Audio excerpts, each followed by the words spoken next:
pizzaria. Sinta-se à vontade para brincar e se divertir com nossos animatronics. Esperamos que você tenha uma boa estadia, principalmente se conseguir sair dela algum dia.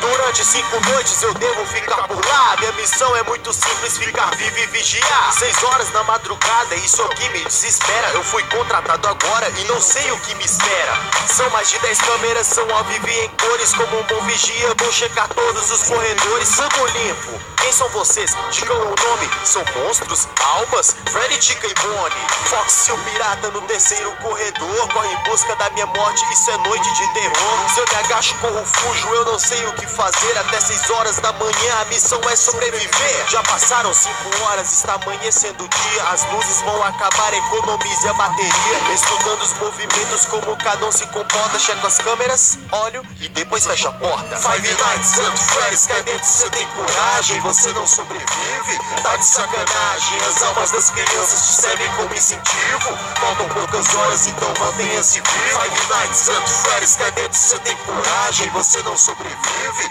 tá de sacanagem. As almas das crianças te servem como incentivo. Faltam poucas horas, então mantenha-se vivo. Ai meu Deus do céu, o que fazer, pois eu não durmo. Por que motivo ser mais um vigia noturno? Lembro do critério, fica na memória. É mais que um mistério, por trás tem uma história.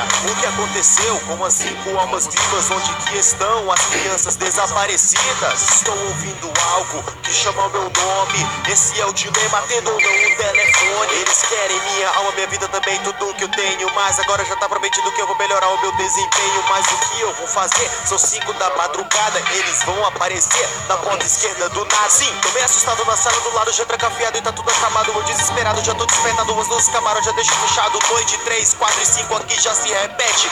Então responda quem deu mordida de 87. Five Nights at Freddy's, cai dentro, você tem coragem. Você não sobrevive, tá de sacanagem. As almas das crianças te servem como incentivo. Faltam poucas horas, então mantenha-se vivo. Five Nights at Freddy's, cai dentro, você tem coragem. Você não sobrevive, tá de sacanagem. As almas das crianças te servem como incentivo.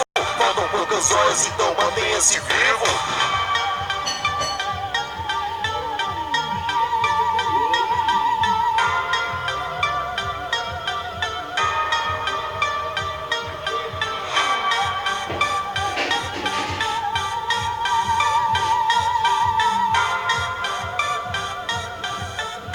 Ha ha ha ha ha.